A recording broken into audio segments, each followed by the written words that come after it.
The quiet man and the storm-approaching Keanu Reeves lived alone in the hills of Northern California. Far from the loud cities and flashing cameras, he owned a small farm surrounded by forest, where he raised horses and grew vegetables. His neighbors rarely saw him, and those who did only knew him as a kind, quiet man who always helped when someone's tractor broke or a child got lost in the woods. They had no idea who he once was. Each morning, Keanu woke before the sun.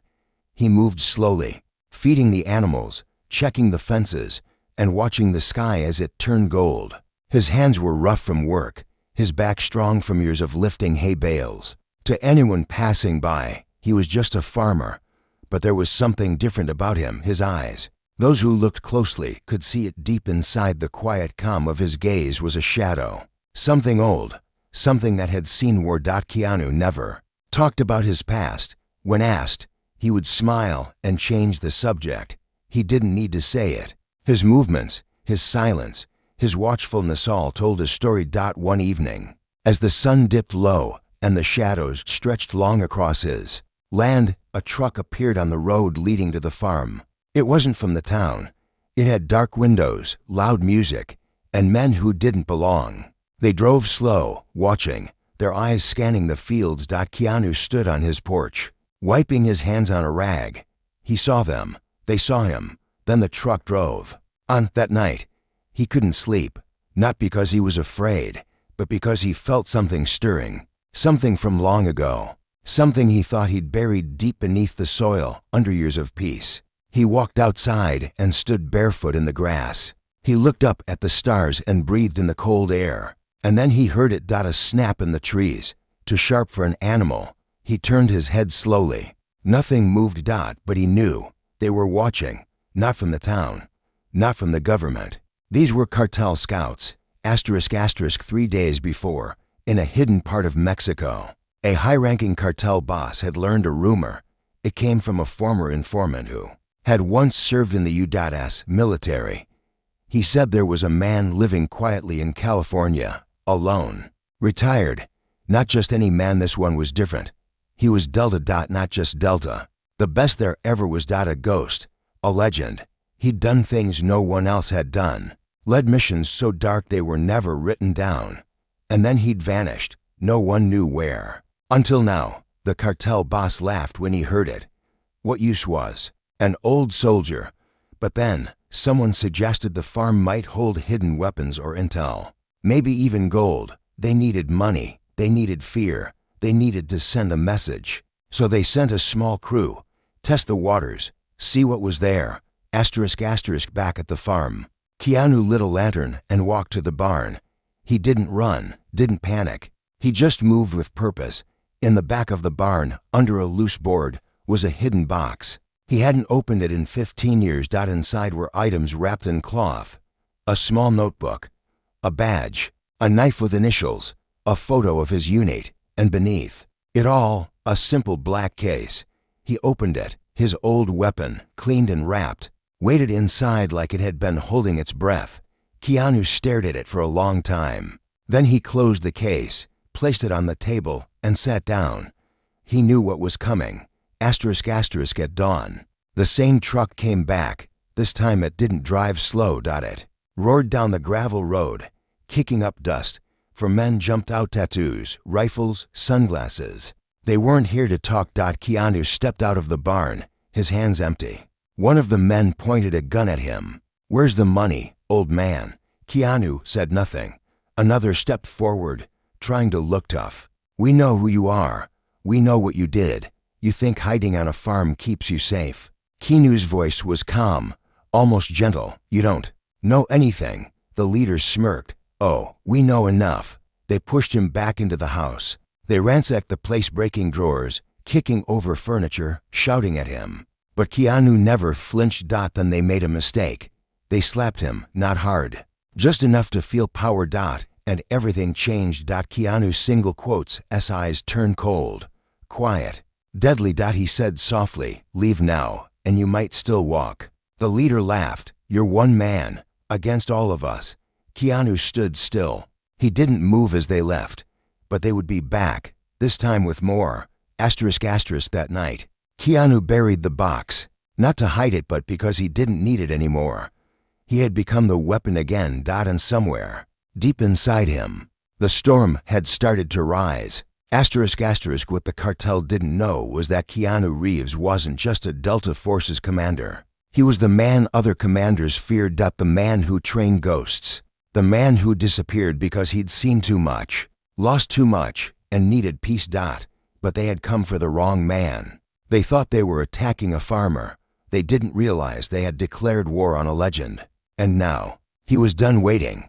The earth was quiet, the moon was full, and Keanu walked into the woods with nothing but silence on his back.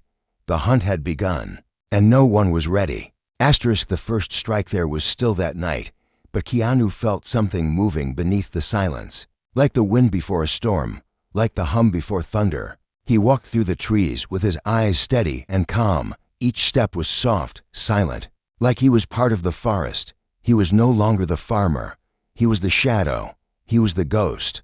They should have feared. He reached a high ridge that looked over the only road leading to his land. He crouched and waited. It didn't take long. Headlights appeared in the distance. Two trucks, heavy and loud.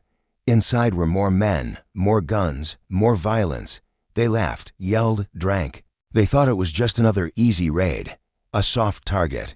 A lonely man. Keanu whispered to the trees. They still don't understand. 20 years ago, Keanu had been part of a mission that never made the news. His team was dropped deep into cartel territory to stop a shipment of weapons meant to start a war. It was supposed to be fast. It wasn't. They were betrayed, ambushed. His team was torn apart. He survived. He didn't forget. Now, those same kinds of men were coming for him. But this time, he wasn't surrounded. This time, they had come to his home, and that meant something different. The trucks stopped near the front gate. 8 men stepped out. They were rough, confident, full of cruelty. One had a crowbar. Another carried a shotgun. The leader, with silver rings and a black scarf, looked at the barn with a smile. "Burn it first," he said. But before they could move, the first man fell. No sound. Just gone. The others froze. What the hell? One of them whispered. Then another scream, short and sharp. Then silence again. "Get information," the leader shouted, lifting his rifle. But it was too late. Keanu dropped from a tree like smoke. He landed behind one man, silent as the night, and took him down with a single motion. The others turned, firing blindly into the trees. They hit nothing. Keanu moved between the shadows, never staying in one place, using every tree, every sound, every breath. He had no rifle, just a knife and a broken branch sharpened to a point. By the time they realized he wasn't in front of them, he was already behind. Within minutes, 5 of them were down. The last 3 ran for the trucks. Keanu didn't follow. He stood still, breathing slowly. Then he spoke loud enough for them to hear. "Tell your boss. This is his only warning." The leader turned, shaking. "You don't know who we are." Keanu looked at him, eyes calm. "No, you don't know who I am." The man dropped his gun. They drove off, tires spinning, hearts pounding. The next morning, Keanu returned to the house. His face was tired, but his eyes were sharp. He checked his fences, fed the horses, and repaired the broken door. He lived like nothing had happened, like the night had been just a dream. But the forest remembered. And so did the men who ran. Hundreds of miles away, deep in a hacienda with red walls and barbed wire, the cartel boss sat with a cigar in his hand. His name was Salvador Cortez, and his nickname was the Butcher. He'd built his empire through blood and fear. But when his men came back shaking, stuttering about a single man, something shifted in his eyes. He called in his second-in-command, a tall, cold-eyed killer named Marco. "We sent 10 men," Salvador said. 8 are missing, 2 are broken. Marco nodded. They said, "He's ex-military." Salvador leaned forward. "Find out who he is, everything, and burn that farm to the ground." Marco gave a thin smile. "What if he fights back?" Salvador crushed his cigar in the ashtray. "Then we show him what fear truly is." Back on the farm, Keanu sat by the fire. In his hand was the photo of his old unit. Faces smiling, arms wrapped around each other, mud on their clothes and fire in their hearts. So many of them were gone now. He whispered their names. He promised them something. "I'll protect this land. I'll protect the peace you never got to see."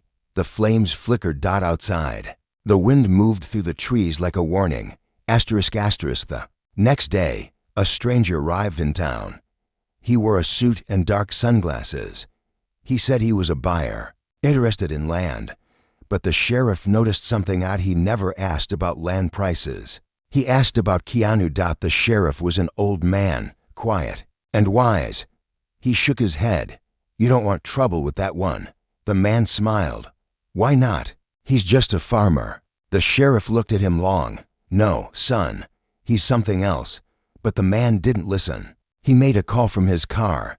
"He's here, alone." What Keanu didn't know was that Salvador had already sent a new team. Not thugs, not street fighters, but trained killers, former soldiers turned mercenaries. This wasn't just a warning anymore. This was war. That night, Keanu felt it again. The stillness, the pause before violence. He moved through the house, checking every door, every window.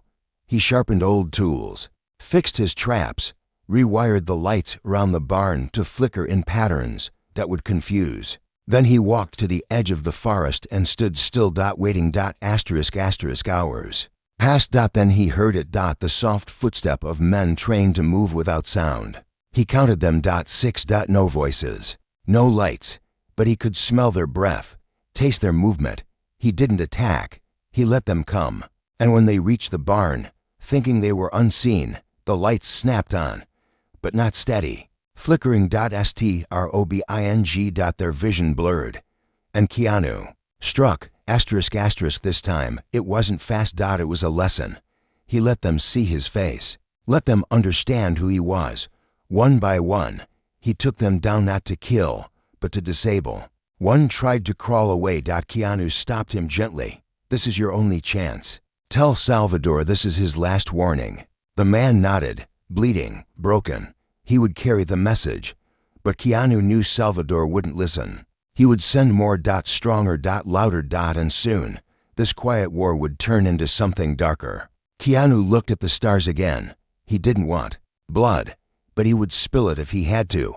He was no longer hiding. He was preparing. The devil sends will Vestois. Days passed in silence.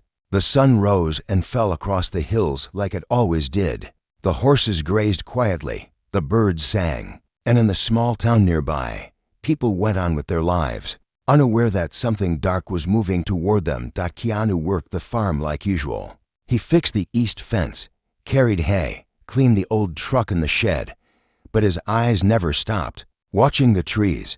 His ears stayed sharp. He knew the next attack wouldn't come from the road. It would come from the shadows, because Salvador Cortez was no longer sending foot soldiers. He was sending wolves. Inside Salvador's hacienda, Marco stood before a row of men. They were not dressed like normal cartel hitmen. These men were quiet, tall, lean, no tattoos, no gold chains, just cold eyes and straight backs. They were called the Black Knives, former special forces from across Central America, now working for the highest bidder. Marco nodded to them. "This man you are hunting is not normal. He is not weak. He is not afraid. But he is alone." One of the Black Knives, a man with a long scar down his cheek, stepped forward. "What do you want us to do?" Marco handed him a photo of the farm. "Burn everything. Make him feel the pain before you kill him." The scarred man smiled. "It will be done." Keanu felt it before they even arrived. He was in the barn that evening, brushing one of the horses when the wind shifted. Not in sound, not in temperature, but in feeling. It felt like eyes were on him. He didn't turn. Instead, he spoke softly. "They've come again, girl," he whispered to the horse. He put down the brush, walked to the house, and closed the door. Behind him. Inside, the old table held a map of his land, marked trees, old tunnels, blind spots, places of strength. He circled 3 areas. Then he stood and grabbed the black case again. This time, he opened it fully. He removed the weapon piece by piece and put it back together with steady hands. He hadn't held it in years, but his fingers still remembered. The black knives approached at midnight. They split into 3 teams. One went toward the barn. One circled to the back of the house. The third waited near the well. Watching, they were patient, calm, trained.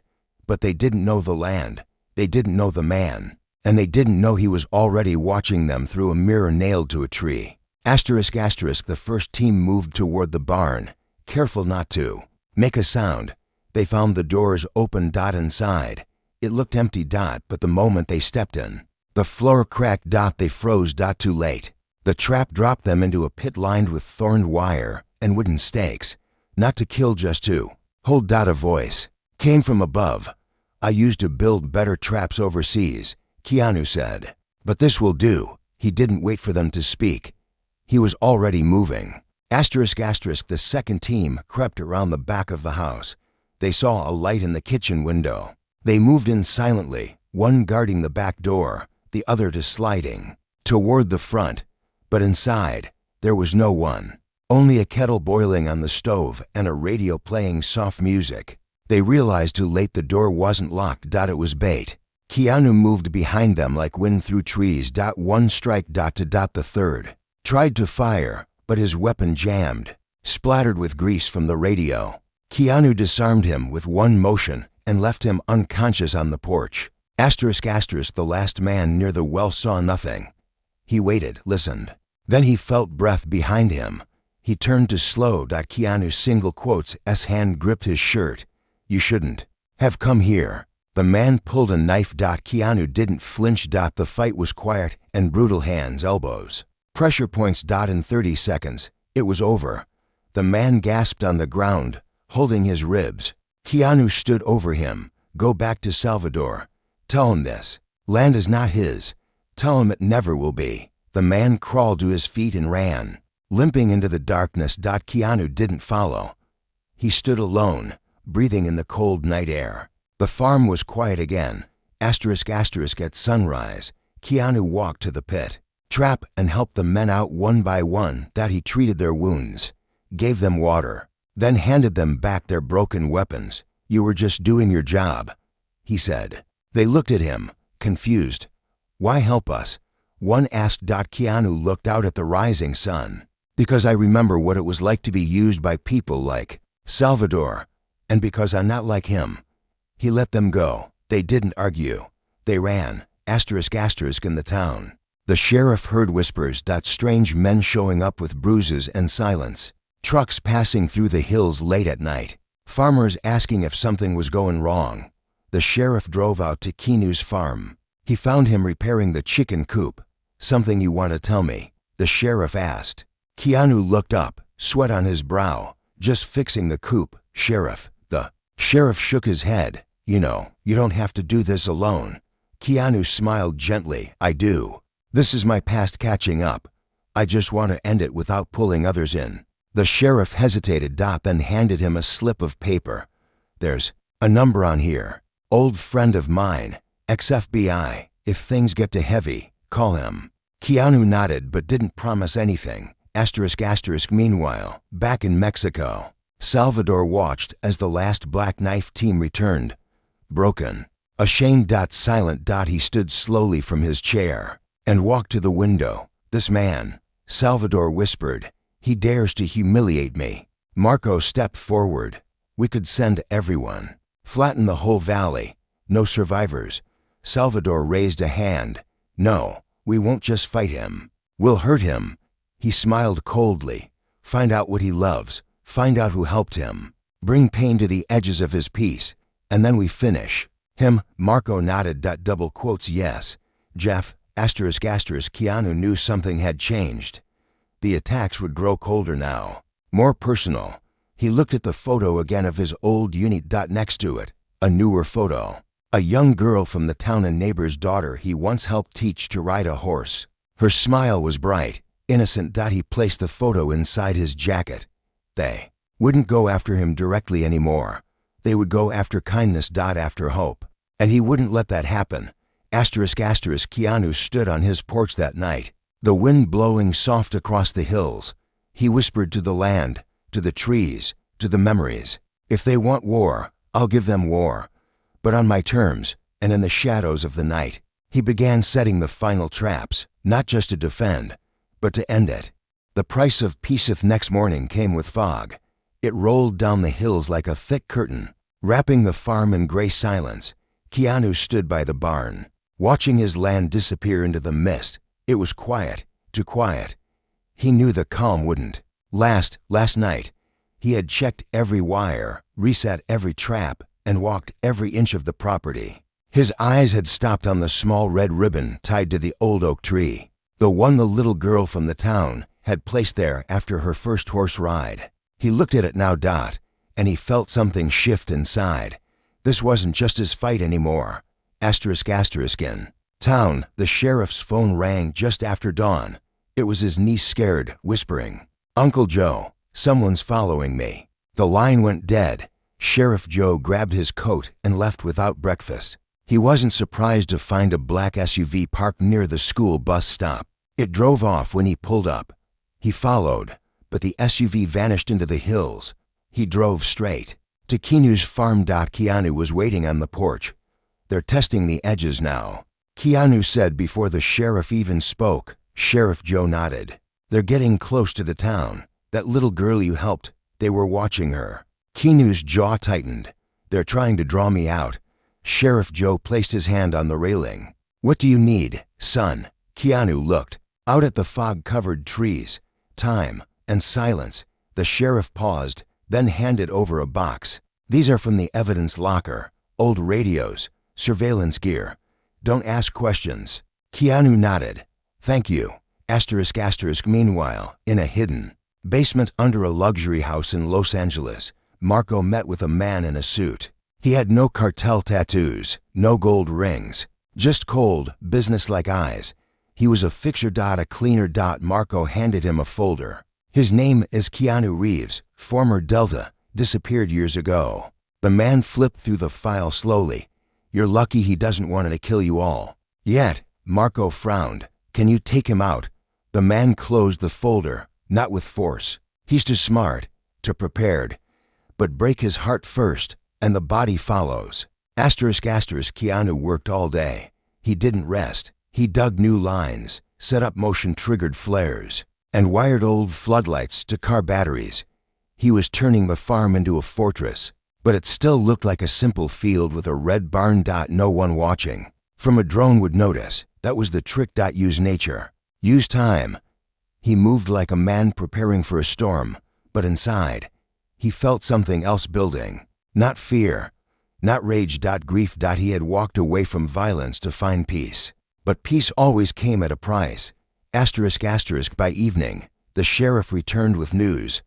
"They're in town now, plain cars, watching people. Your name came up twice. Someone asked the bartender where you buy your feed." Keanu didn't speak. He just picked up his gear and walked to the shed. Inside, he opened a second hidden case. This one held maps, photos, documents sealed in plastic. Everything he had on Salvador Cortez from a lifetime ago. He looked at Salvador's face again. Older now, richer, more cruel. Keanu folded the paper and placed it into his pocket. That night, they struck again. Not at the farm. But at the local diner. Two masked men came in, smashed windows, and left a note written in red. "Your hero can't protect everyone." The town panicked. People whispered. Some packed up and left. Others called the sheriff, demanding protection. Keanu stayed quiet. He didn't go into town, but he did drive out to a small hill overlooking it. And there, under a tree, he placed a radio tower. Low signal, just enough. He turned the dial. Static. Then voices. He was listening now. And he heard what he needed. The fixer had sent 3 men into town disguised as tourists. They were mapping who mattered to Keanu, where they lived, how they moved. But one of them made a mistake. He followed the girl with the red ribbon too closely.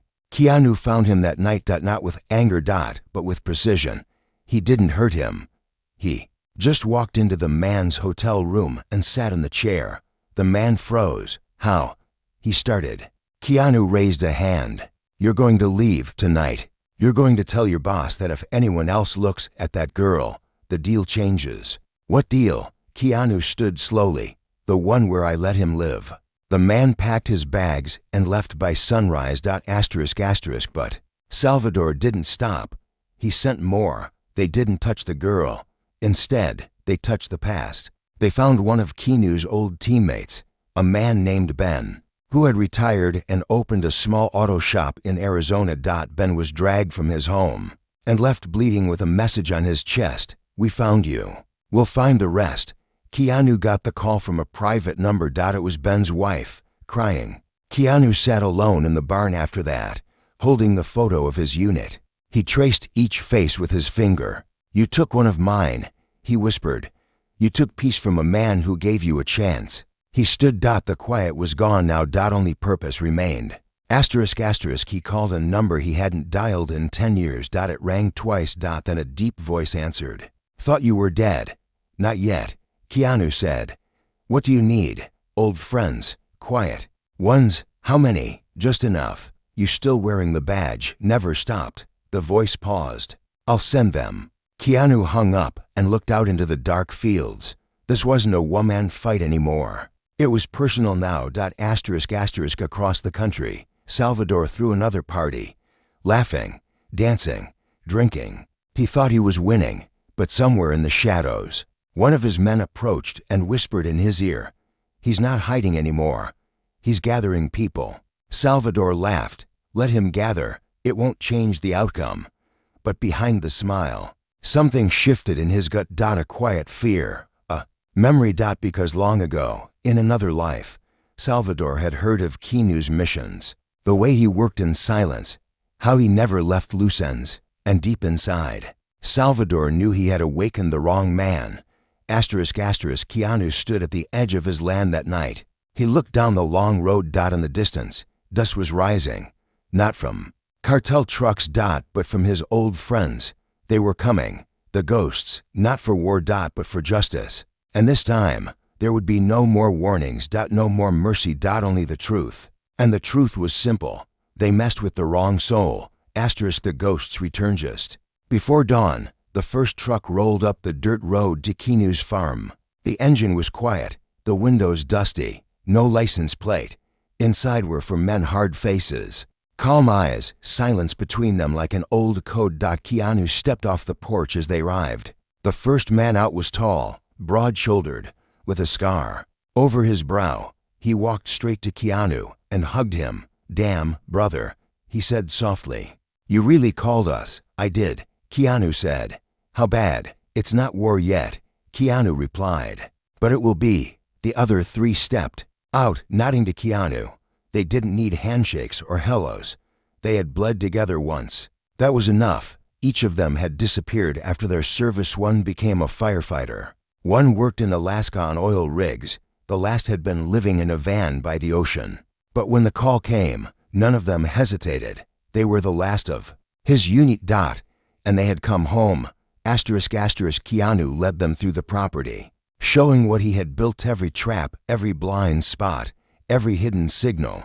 They listened closely, asked smart questions, gave quiet suggestions. They weren't just soldiers. They were ghosts like him. By afternoon, more trucks came. One brought supplies, night vision, old radios, medical gear. Another carried a drone, disassembled and stored in hay. One of the team, a quiet man named Mitch, set up a surveillance post in the trees. "They're already watching," he said, eyes locked on the feed. "But we're watching now." Meanwhile, in Mexico, Salvador Cortez stared at the photo of Keanu and his team. It had been sent to him by the fixer. He poured a glass of whiskey and stared at it for a long time. "What do you see, Marco?" asked. Salvador tapped the glass. "These aren't just old men. They're fire waiting to be unleashed." "Then we strike first," Marco said. "Fast, total, burn it all." Salvador nodded. "We'll end him before he thinks he has a chance." Back at the farm, Keanu sat with his team under the stars. They cooked over an open fire and spoke softly. Not about war, but about life. "You still play guitar?" one asked him. "Not much," Keanu said. "Hands got stiff." They laughed. But beneath the warmth, there was weight. They all knew what was coming. This wasn't just a fight. This was likely their last one. At midnight. Motion sensors lit up near the North Ridge. Keanu and Mitch moved silently to the edge. Through the scope, they saw the figures planting something under the dirt. A message or a trap. Keanu signaled. His team spread out. Within minutes, the men were surrounded, disarmed, and tied to a post by the barn. Keanu leaned close to one of them. "You're not soldiers," he said. The man shook his head, terrified. "Just hired watchers." Keanu nodded. "Then you get one chance. Walk back. Tell Salvador this is his final warning. Next time, it's not watchers who go home." They left in the dark. And Keanu felt something settle in his chest. This wasn't about defending anymore. This was about ending it. The next morning, Keanu and his team went on the offensive. Not loud, not violent. They used the drone to track movements near the borders. They found a small outpost Salvador's men had set up in a nearby warehouse. Pretending to be mechanics. Keanu didn't wait.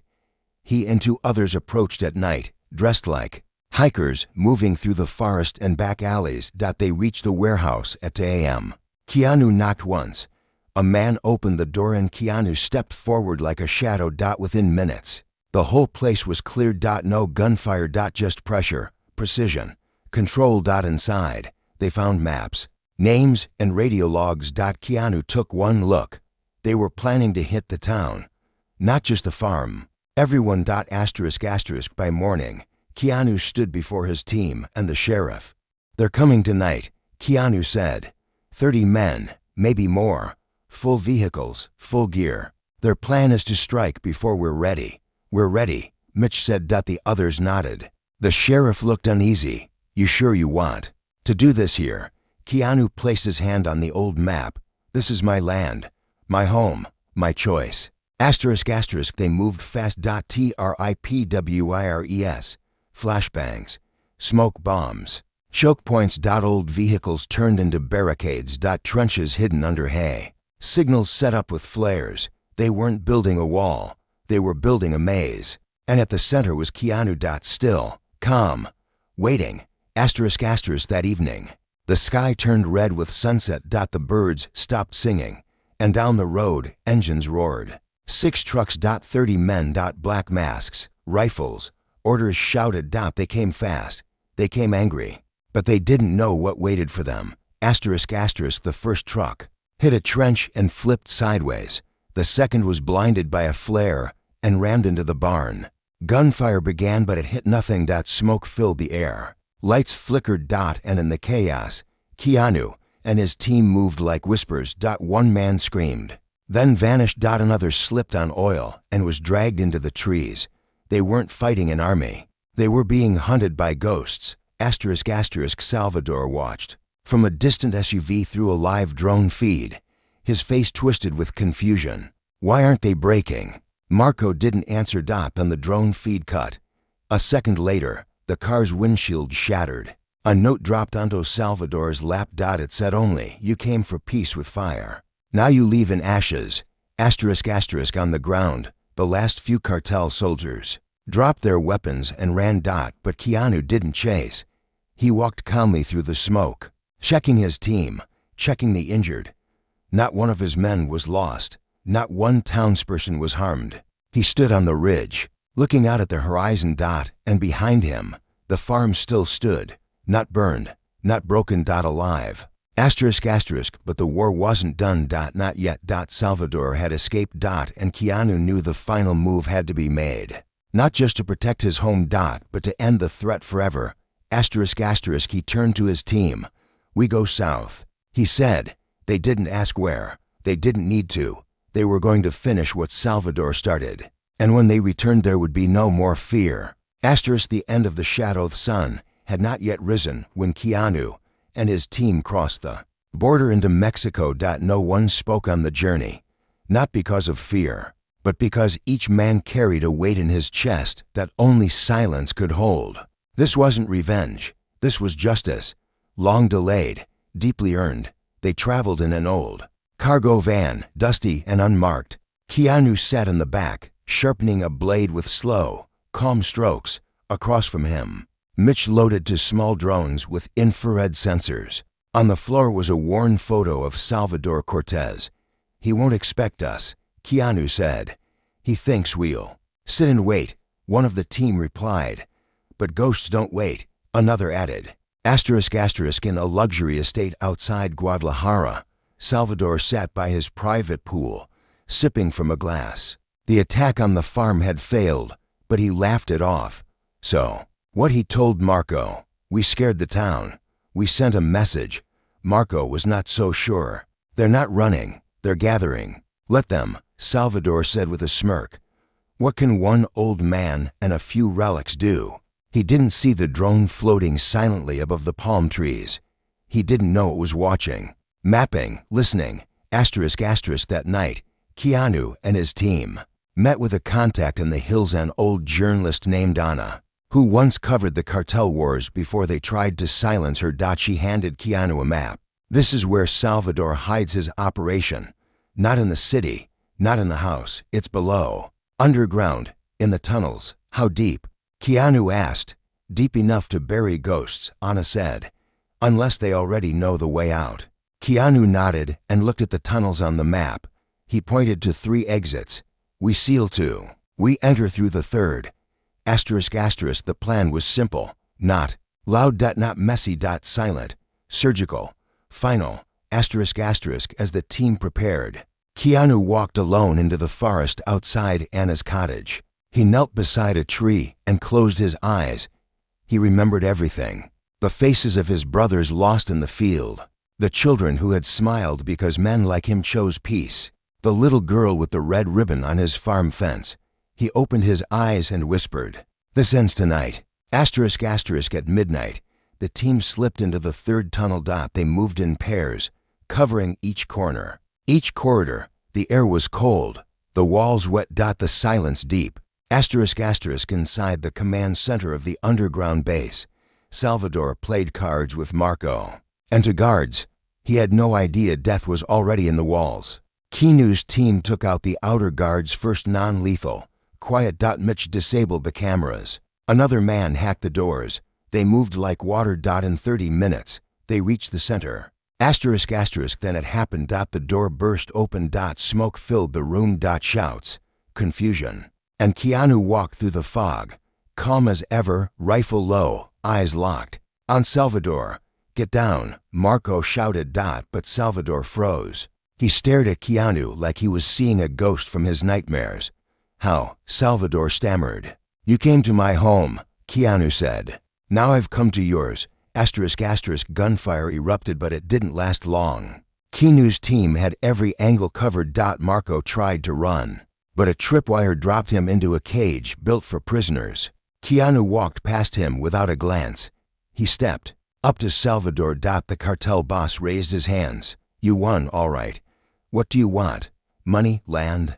Keanu's voice was low, steady. "I want peace. You took that from me." Salvador laughed nervously.